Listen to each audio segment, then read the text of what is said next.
right, what are we going to talk about for the next 2 hours? Well, it would be the Philadelphia Eagles, the National Football League in general, but with a heavy lean toward the Philadelphia Eagles. So I'm up this morning getting ready for the show.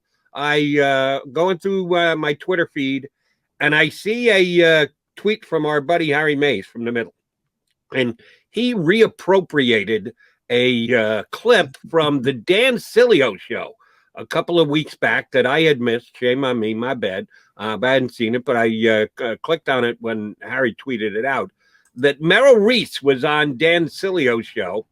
And Merrill, who, of course, is a good, staunch Philadelphia Eagle backer, as the voice of the Philadelphia Eagles, did tell Dan Sileo that the Philadelphia Eagles, without any inside information, Merrill said, it's just what I'm hearing, didn't say he got it directly from anyone inside the Eagles organization, said that I hear that they're close to trading Zach Ertz to the Buffalo Bills. Well, this was about 2 weeks ago.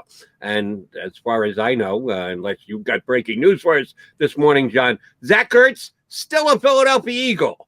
So Merrill's inside info or non-inside info or guessing hasn't played itself out yet. We are now down to 27 days until the start of camp, which means we've got 27 more days to talk about why Zach Ertz is still here in Philadelphia.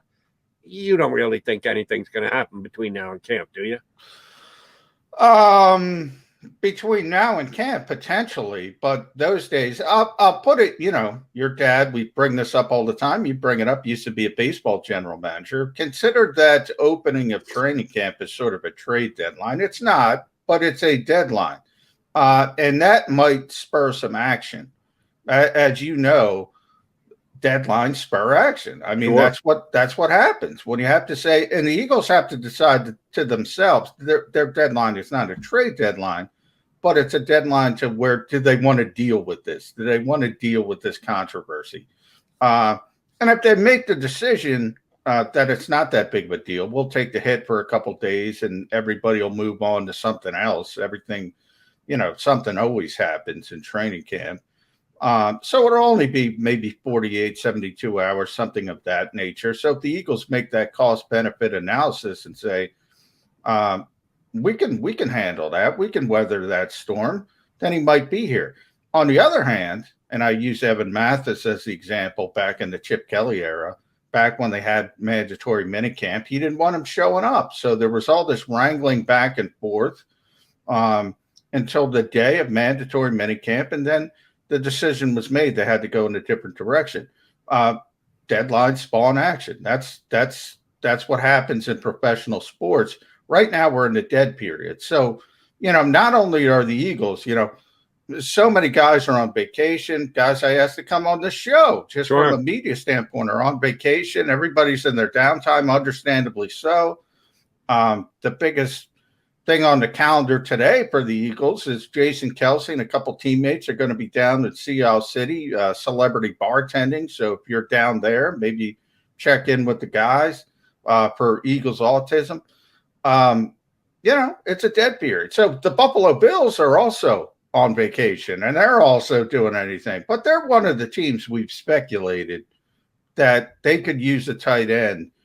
They're in a position to where they're a legitimate contender. Now, people can argue back and forth and say they're not going to beat Kansas City. All you need is an injury. You want to be in place on that particular Sunday. If it's the AFC Championship game, you don't know if they can beat the Kansas City Chiefs. They might be able to beat the Kansas City Chiefs, as you saw in the Super Bowl, because of various injuries and who's playing and who's not playing. So they think they're a legitimate contender. That's why they need a tight end. That's why they make sense for Zach Ertz. It's always been one of those teams where people have speculated, okay, this is maybe where Zach is going to end up. And, oh, by the way, speaking of injuries, remember, Patrick Mahomes did get hurt last year. Not a lengthy injury, but he did get hurt, and I thought he played hurt in the Super Bowl, as a matter of fact.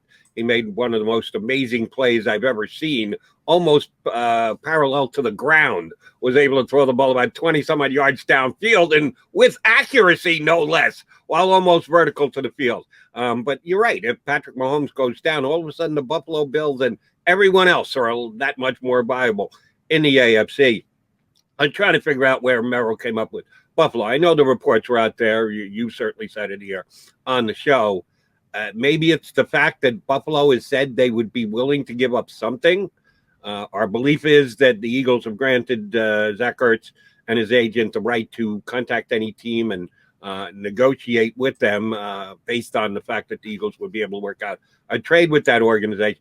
Maybe Buffalo has at least said they'd be willing to give up something in exchange for him. Probably not what the Eagles want and or asking for, but they would be willing to take on Zach Ertz and have the conversation about restructuring his contract. Maybe that's why Buffalo is a team that has been mentioned as a possible landing spot for Zach Ertz, that they'll at least not tell Eagles, pound sand on your request for a trade because we believe you're going to release him. And then we don't have to give up anything. So why would we give up anything? Maybe Buffalo feels strongly enough about Ertz that they said, yeah, we'll give you something. Yeah, well, they might give him something. It depends. The thought process around the league is that Howie's wanted a third-round pick, and we all kind of chuckled at that. And he wanted to stay. The Chargers offered a fifth-round pick for Zach Ertz way back in the process. That wasn't enough. So I don't think they're going to, in Howie Roseman's mind, I should clarify that. I don't think they're getting anything better than a fifth-round pick at this point. In fact, I think it's going down, if anything. So I think when people look at the Bills, it's more of, okay, it's a contender. Zach would probably want to go there, although you have to be concerned about he's a West Coast guy, Western New York, bad weather, all that. You don't even know if that enters in the equation. And then even more than that is the fact that the Bills don't have a tight end. I think Dawson Knox, who was a third-round pick in 2019 maybe, is projected to be their starting tight end. They have JAKIB Hollister there, who was with Seattle. People might remember him, but they don't have a legitimate tight end. So I think it just has more to do with you look at teams around the league and say, okay, who needs a tight end? And on the back end of that, it's, oh, this team's pretty good. And if they get a tight end, it makes them that much better. So maybe from their standpoint, it makes a lot of sense. I think it's more of just people connecting those dots. J-Mac, speaking of deadlines, I did read something either last night or the night before, I don't remember which, about a deadline that is actually come and gone. It's not a hard deadline, but it's a judging by past performance deadline. Usually, by this time in the calendar, HBO has announced which team is going to be the subject of the upcoming season's Hard Knocks. Are you a Hard Knocks fan? Let me start there. I was a big fan at the start of the show. I think it's gotten it tends to be like all of those things. I think it's gotten a little bit watered down. I think it's gotten a little bit formulaic. I sound like a movie critic, but they do the same thing every year. They focus on one kid who's probably not going to make the team, and you start rooting for him and say, "Oh, this is a good," that type of thing. So, I loved it when it first came out. I don't think it's nearly as good now, but it's still fun. I think All or Nothing has been better in recent seasons for whatever reason. That's their version of Hard Knocks. Right. Interestingly, I thought the Eagles season, though, wasn't that good. But overall, I think that's been the better show. But I think it's always fun for fans to see some of the behind-the-scenes stuff. I think that part is fun. And I'll tell you that I actually still like Hard Knocks better than any of the knockoffs that have come out, just because I think HBO does things better than other broadcast outlets. I think they've got quality production and are on top of things more. You're right. Anything you've done for 15 seasons, which, by the way, this upcoming season will be the 16th of Hard Knocks. Yeah, it's going to get a little repetitive, and it can't be quite as fresh. But I think they do a damn good job of trying to keep it fresh, despite the fact that they've already done 15 seasons. The reason I bring it up is, as I said, they have not named the team for this upcoming year. Because nobody ever wants to do it. That's where I'm going to next. Usually they have a team that they're ready to announce that they're going to be following and do the same Hard Knocks things that they've done in previous years in late June. Well, today's the 30th, so late June is quickly coming and going as of the rest of the day here, and no team has been named. They, a couple of years ago, decided to come out with rules for Hard Knocks just so NFL teams would know if they were going to be asked if they would do it, if they have interest in doing it or not. They give teams outs, one of which is if you've got a new head coach. If you're turning over your coaching staff, then you are not going to be obligated. The NFL won't even ask you to be on Hard Knocks. They'll give you a pass to begin with, and that certainly includes the Philadelphia Eagles and Nick Sirianni taking over. If you've been in the playoffs either of the last 2 years, then they're going to give you a pass because they want to try and get an up-and-coming team and almost an underdog team. Could this be the year kind of feel to it? So the Eagles have 2 get-out-of-jail-free cards, if you want to look at it that way, if they want to use them. So the chances are of the Eagles being the team that agrees to do it are not good, are probably pretty remote.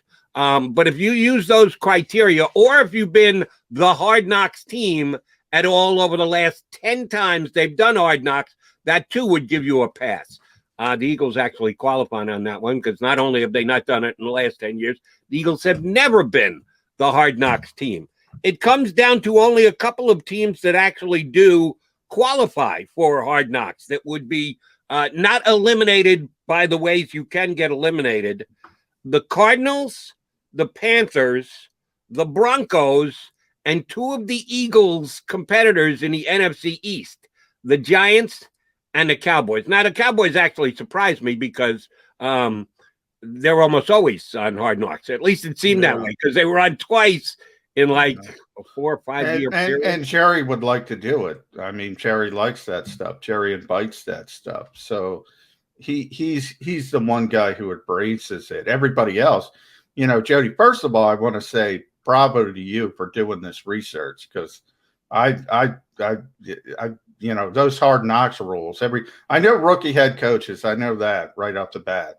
The rest of them, I'm like, I don't give a crap about the Hard Knock rules. But hey, you're not as big a fan. I still like Hard Knocks. No, I meant as a whole. Like, watch TV for me. That set the DVR for me. Well, early on, I agree. As I said, like when it first started, it was a great show. It took you behind the scenes. It was all that kind of stuff. But I go back. We were having this discussion. I forget with who about the secretive nature of the NFL. These teams think it's a competitive disadvantage to be on Hard Knocks. I would like somebody in the NFL, and I hope somebody out there is listening. I would like somebody in the NFL to point me to an episode of Hard Knocks that caused them to lose a football game. I mean, the absurdity of the secretive nature of this league, except for Jerry Jones. I'm going to give Jerry Jones credit, which people on Burst 365 aren't going to like. He doesn't give a you-know-what. Yeah, bring it on. It's great for the Dallas Cowboys.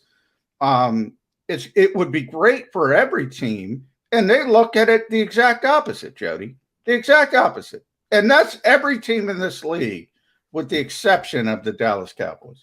Yeah, you would think that the NFL is national defense secrets, the tightness that they play. And they come up with those rules, Jody, to force teams to do this. They should be falling over themselves to get an opportunity to do it, to increase their brand, to build their brand.